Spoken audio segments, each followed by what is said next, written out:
You're listening to the DolphinsTalk.com podcast network.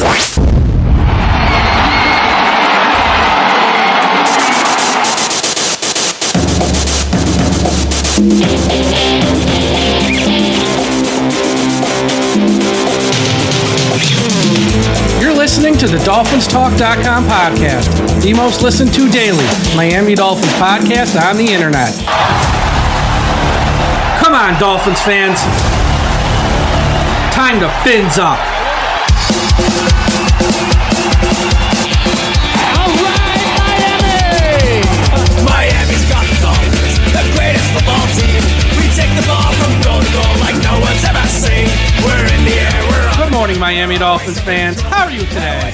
And thank you for listening to the DolphinsTalk.com podcast on this Sunday, March 24th. I am your host, Michael Leva, flying solo today as we talk about all the news in the world of the Miami Dolphins.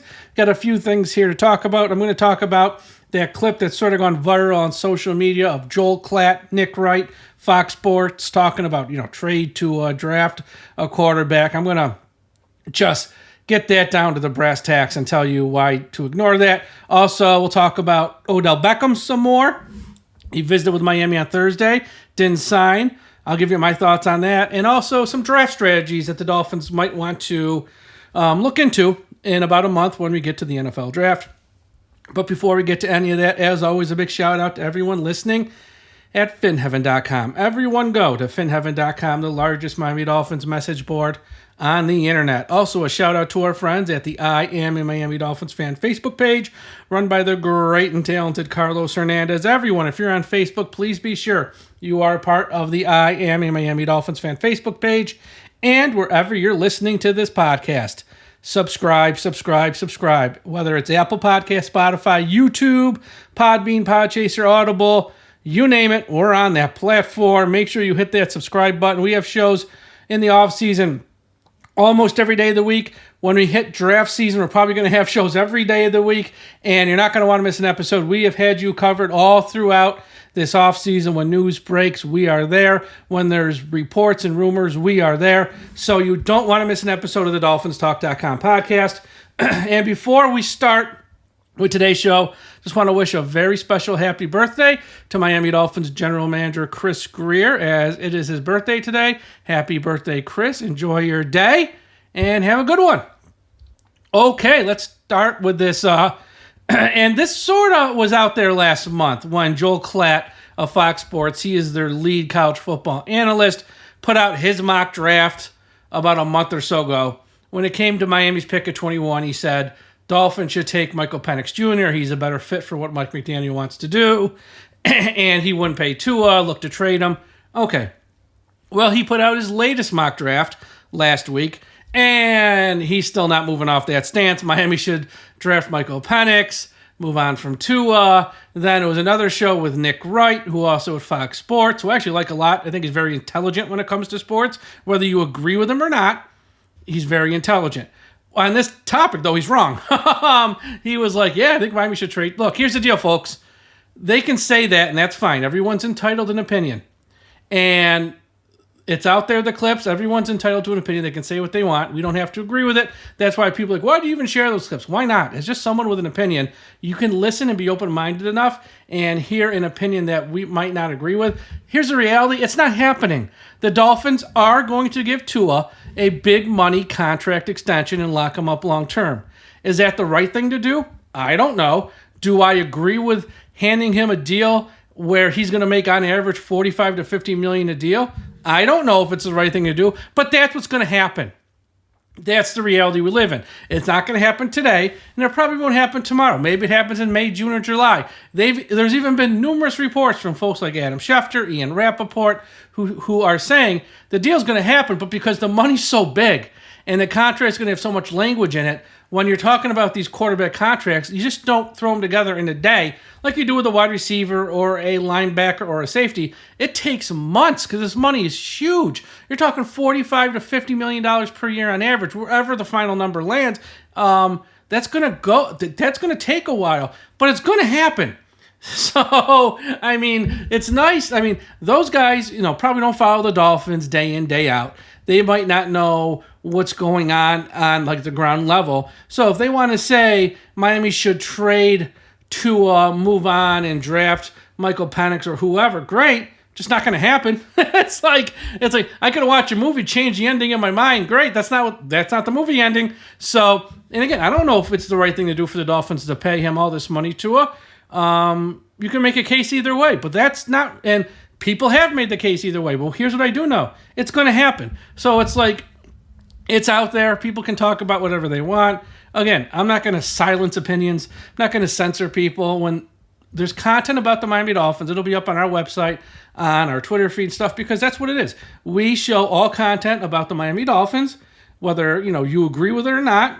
We're not gonna shout them down or call them names. It's stupid. It's just an opinion, but in reality, it's just not going to happen. So I just sort of wanted to address that, as I know it's gotten a lot of people worked up over the past few days. I'm like, don't let it get you worked up, because they're going to pay Tua whether you like it, I like it, or anyone likes it or not, and Tua is the future in Miami.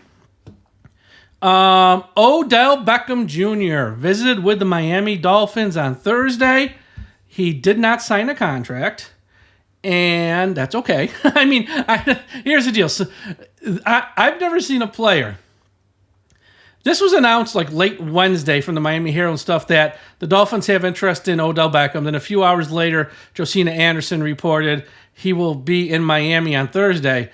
And Dolphins fans, are just split on him. Half the fan base is like, fine, bring him in as a backup. Cool, he'll help. Other Dolphins fan, I don't want him. He's old. He's drama, blah, blah, blah. Like, Dolphins fans are split. So when he left without a contract, you see, this is why social media is awful. You see the people who don't want Miami to sign Odell, taking a victory lap. See, we didn't sign him. He stinks. See, they got smart. No, there's just no rush to sign him because the Miami Dolphins don't have to play a game until September. So I'm sure Miami threw out, their price, their number. We are willing to pay you X amount. Odell and his side are like, well, I'm really looking for Y amount. The numbers probably don't match. And I don't know how big of a gap there is. Maybe it's a small gap. Maybe it's a significant gap. Either way, neither side's in a rush. Again, it's March. There's not a game until September. And both of these sides can wait it out. If you're Odell, you're hoping another team out there reaches out and will offer you more than Miami and maybe meet your number or comes closer to it than what Miami did. And if you're the Dolphins, you're going to wait a little bit for Odell to see if he comes back. And if not, there's plenty of other wide receivers out there that you can sign that will be at your price tag. That's how free agency works. So just because Odell left without a contract, not a big deal. It doesn't mean he's not coming here. Doesn't mean that he is coming here. It's just that's free agency. He had a visit, spoke to the coaching staff, saw the facility, saw all that stuff, and I'm sure they exchanged numbers of we are at this price tag, you want this amount, and there's no rush. We'll see how it's done. And again, if it doesn't work out, there's plenty of other wide receivers. Here's the deal. When it comes to wide receiver, and I know Dolphins fans, again, get all in their feelings. When it comes to this wide receiver topic, there's a segment of fans who do not think the Dolphins need a wide receiver. And as I have said over the weeks, those fans are clueless. The Dolphins have two wide receivers. Now, they're two very, very good wide receivers. Tyreek Hill's a Hall of Fame wide receiver. Jaylen Waddle is a number one wide receiver on most teams in this league. But after that, they have nothing. Braxton Berrios, River Craycraft, nice people, nice players. You cannot count on them to fill in if something happens to Hill or Waddle. You cannot count on them to be number 3 wide receivers. Eric Uzakama's coming off of major injuries. You cannot count on him either. They literally have no backups at wide receiver. And when your offense is based around the wide receiver position, as everything flows through the wide receivers get the most targets, which makes sense because it flows around them. We don't even use tight ends. We don't run the ball enough. The wide receivers make the offense tick. Therefore, not only do you need a third wide receiver, you better have depth in case, God forbid, like we saw late in 2023, Tyreek Hill goes down, he comes back less than 100%. Jaylen Waddle goes down, he plays at less than 100% at times, because that's when the offense stopped. So if it's not Odell, it's going to be someone else. And even if they sign Odell Beckham, that doesn't mean they won't take a wide receiver in round 1 or 2. Now, I don't know if they will or not, but if you sign Odell Beckham on a 1-year deal, you have Jaylen Waddle. His contract's about to come up. You have Tyreek Hill, who has some off-the-field trouble. They need a young wide receiver who can, complement Hill and Waddle in the short term, but also maybe take one of their spots in the long term if either of their situations don't go swimmingly, let's just say. So it doesn't matter if they sign Odell or if they end up signing any of the other free agent wide receivers out there. Allen Robinson, Shark there, TJ Shark or someone like that, Michael Gallup, I don't know. They might sign one of those guys. They might not even want any of those guys, but they're going to probably sign someone as a vet, and most likely they're going to add someone in the draft. It's just how early do they take one in the draft, and yes, rounds 1 or 2. There's another mock today from Steve Serby, a veteran sports columnist who had the Dolphins taking wide receiver in round 1. It's like we've seen him do it. We've seen from the NFL Network, Daniel Jeremiah mock Miami taking a wide receiver in round 1, not his latest mock, but in previous mocks he has. Wide receiver is a big need for this team, and they know it. So, is what it is. And the other thing I want to say about Odell, I see a lot of the pushback from the Dolphins fans who don't want him is, he's not the same player he once was. He's too old. He's had a lot of injuries, and he's drama in the locker room. And about the age thing and about the injuries, yeah, but you're also paying him like a backup. You're not paying him like a number 1. The money's going to match the role you're asking him to play. And when it comes to the drama, that was mainly at his time with the Giants and the Browns.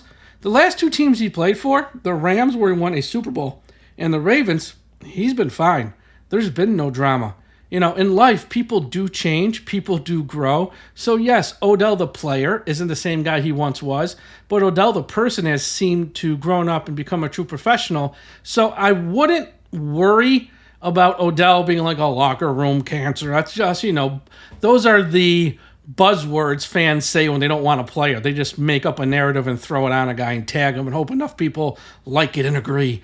It's not really true, though, because with the last 2 teams he's played on, there's been no issues. Yeah, when he was younger, there were issues, but people change. So, we'll see if they sign him or not. I don't know if there's a real rush. Might come in, it could come soon, I guess, at any moment. But if this goes to like April or May or even post-June 1st when all the money comes off for Xavier Howard's deal, would not shock me either. And someone like Odell, who's been in the league 10 years or more now, I think it's 10 exactly, or maybe 11, he's not in a rush either because he knows come week 1 of next year he'll have a home, and for him he wants he wants the most money possible, which I don't blame any NFL player for making the most money that they can make. And I do want to throw this out too. This is why Twitter sucks. Wednesday afternoon, no Dolphins fan knew Miami had any interest in Odell Beckham Jr. It was a Miami Herald that broke it. Later that night, the next round of stories came from the Josina Andersons and Adam Schefters of the world. Thursday morning, every one of these wannabes on Twitter, my sources are telling me, you didn't have a source 24 hours ago who told you Miami even wanted Odell Beckham. Now on Thursday morning, after the real reporters broke it, you're going to play fake reporter and say, I have sources who are telling me. Grow up, people, really. And these are grown-ass men doing this with families. That's the scary part. You didn't have any sources. So for you out there, the readers, listeners, the fans, be careful where you get your news, because if it's not from a reputable source, question everything, because it's a lot of people just being clowns and being jokers on social media who just they have no real sources. They don't know what they're talking about. They're making stuff up to just get likes, to pander to fans and get tweets and followers and all that stuff. It's not real. Which once again, it's kind of sad. These are grown-ass men doing this. Last topic. I wrote an article on Saturday morning about the Miami Dolphins and draft strategies. Everyone check it out. It's up at the website at DolphinsTalk.com. I want to sort of touch base on it real quick here in audio form, because sometimes the written word and, people can maybe not understand the tone or the context of what I'm trying to say. So I'd like to, when I write a large article like this, also sort of address it, quickly in also audio form as well. And that's what I'm going to do here. So for the first time in recent years, the Miami Dolphins have They have draft picks in rounds 1 and 2. In 2022, they did not. In 2023 last year, they had a pick in round 2, but no pick in round 1. This is the first year in a while they got picks in both in round 1 and round 2, at least at this moment, because Chris Grier hasn't traded anything away yet, which is always a possibility. So, I think the Dolphins, as we sit right now on Sunday, March 24th, have 3 definitive needs. And in no special order, they are wide receiver, offensive line, and defensive line. Those are the 3 weak spots on this Miami Dolphins roster. You look at that secondary, it has more than enough talent today. Could they use one more safety? Yeah, not a really huge need. At linebacker, they lost a couple guys. They replaced them with a couple guys, kind of waiting on Chubb and Jaylen Phillips, but it is what it is at linebacker. You look at running back, is what it is. They're bringing everyone back. Tight end, they added 2 guys. Quarterback's fine. I mean, it's just offensive line, defensive line, wide receiver are the 3 main area needs. And, they can go about this draft in the first 2 rounds. Because in my opinion, when it comes to the NFL draft, once you get past round 3, you're pretty much throwing a dart. It's a lot of luck involved and all that stuff. Since we don't have a pick in round 3, I'm going to sort of focus on rounds 1 and 2 this year and the strategy Miami's could take. Now, they could go any which way. They could draft offense, and they could take an offensive lineman and a wide receiver. They could take 2 offensive linemen. They could take a wide receiver and a safety. I have no idea what they're going to do, but if I were in charge, my top 3 strategies would be this.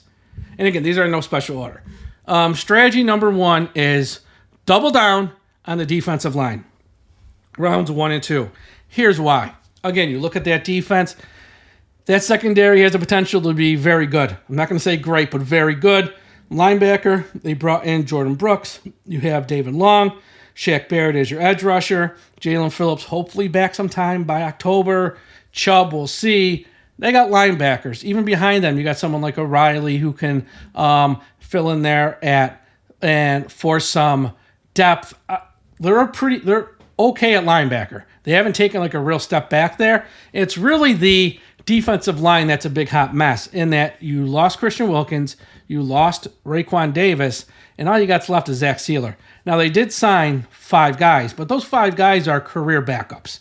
They're not guys you really want starting. Jonathan Harris, Benito Jones, Davion Nixon, Isaiah Mack, and Neville Gallimore. Those are all backup type journeyman guys that you don't expect much from. And if they have to start, that's not good. So how do we address the loss of Wilkins? How do we address the loss of Raekwon?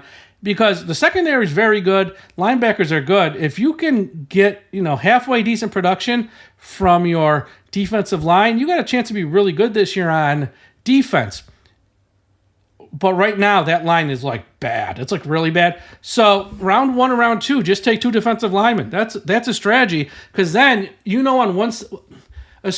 Here's the deal. With rookies, you don't know if they're going to be great out of the gate or if they're going to struggle some.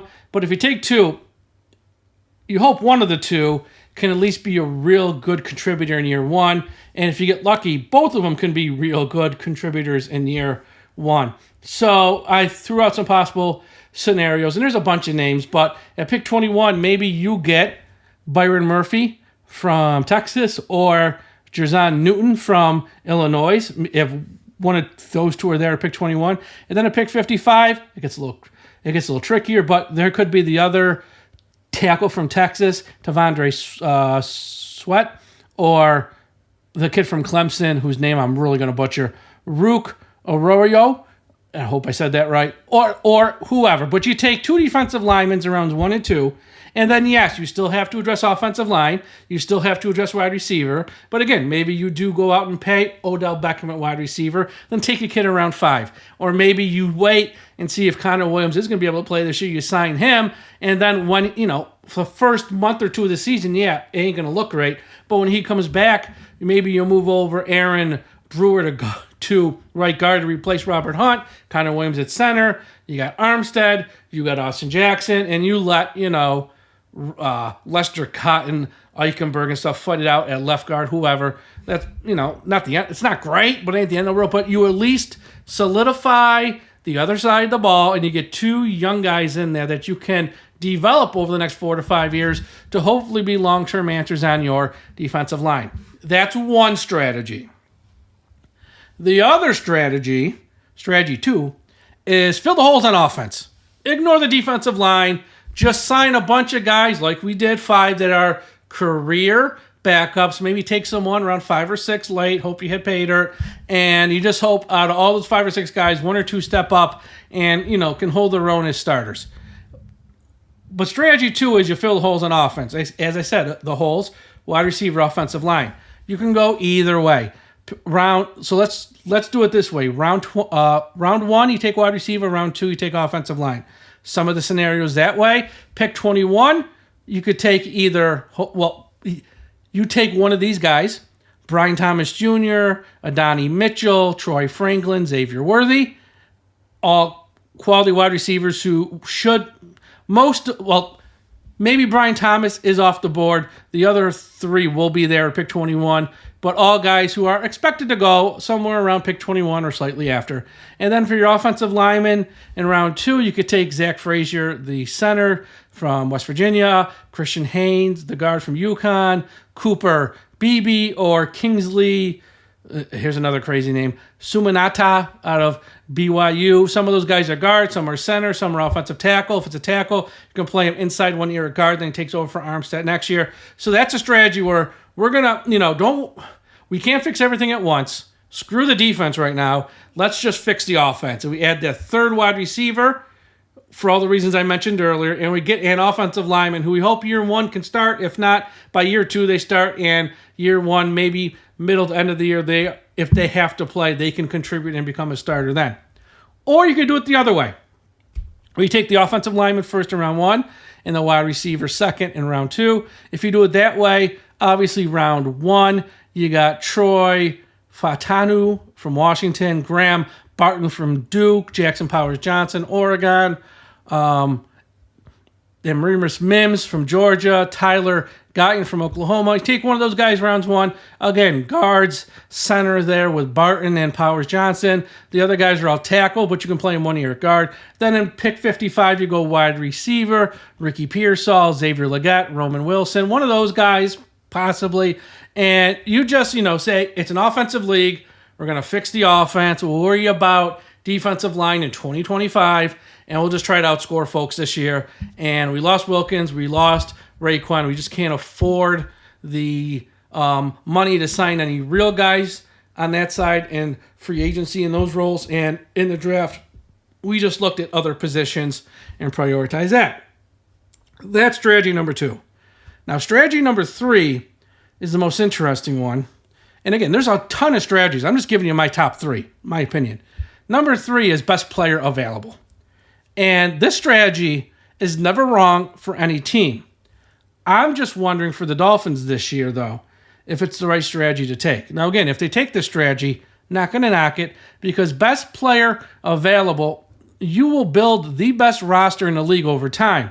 It's just sometimes you feel that short-term pain because if the best player available in round 1 is a corner, Miami really doesn't need a corner in round 1. If it's a safety, yeah, it's nice to have one more safety, but you want to use a pick in round 1 when you have glaring needs on both lines at wide receiver. You're not drafting need. You're just taking the best player. And a year or 2 or 3, your roster is going to be awesome. You're going to have a ton of talent if you take this strategy. The short-term pain is, if you ignore all your needs and just take the best player, you're going to have glaring holes entering 2024, which might prevent you from competing.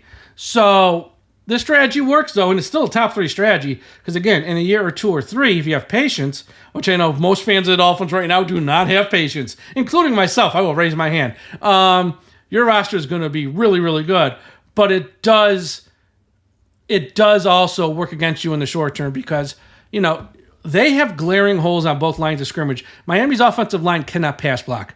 Robert Jones and Lester Cotton wouldn't be bad if they started. The problem is they're run blockers only. They cannot pass block to save their lives. They're terrible at pass blocking. Terrible. They need a guard. They need 2 guards, really. So that's an issue there. Armstead's always hurt, so you got to have someone, if they don't re-sign Kendall Lamb, and by the looks of it, they ain't re-signing him because we're almost because we're 1 week away from being into April, and if they haven't signed him yet, I don't know why. It's probably not happening.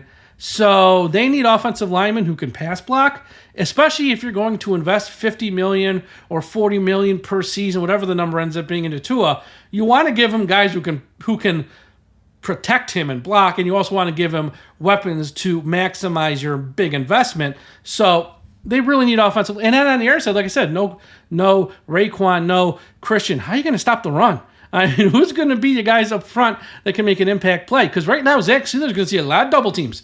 And the Zach Sealer we've seen in years past getting sacks and making plays might not happen in 2024 because he's going to get all the attention, and people are going to say, Benito Jones, yeah, you beat us. I'll take my chances. Neville Gallimore, yeah, you beat us. I'll take my chances. They're not going to let Zach Sealer beat him. He's going to see a lot of double teams. So the best player available approach, not wrong. Just not sure it's right for Miami in 2024. We'll see what they do. So I have a lot more in my article. If you want to check out the article, go to DolphinsTalk.com, read that. I go more in depth with some of this stuff. But yeah, I want to talk about that because the draft's going to be here before we know it. We're about 1 month away now. And what Miami does with those 2 picks, assuming they hold on to them, is going to be very interesting. And you know, the roster construction for Chris Grier, happy birthday, he takes over the next month is going to be very interesting. Because I know everyone points to, you know, post-June 1st and who they can sign when all that money comes up. The guys you're getting post-June 1st are like the Eli Apples of the world. Guys who like have been passed over from March and the start of free agency. Guys you want to bring in for depth. You're not getting guys who can start. Now, Connor Williams this year is the exception because of the gruesome injury he had. Put that to the side. Anyone else you're signing post-June 1st, you know, you don't get excited about because they're guys who you don't want to start or you don't want to play significant snaps. You know, it's very seldom that a guy goes to post-June 1st. Now, maybe like someone like an Odell Beckham will, because, again, he's a veteran. He's made his money. Not really in a rush, but that's rare.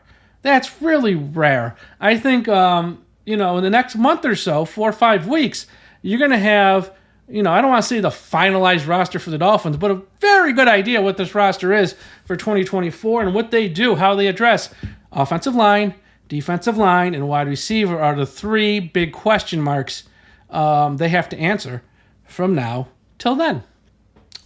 All right, everyone, have a great Sunday. Thank you for listening. As I said at the top of the show, wherever you're listening to this podcast, YouTube, Apple Podcasts, Spotify, Podbean, Podchaser, or any of the 100 platforms I'm not mentioning, hit the subscribe button.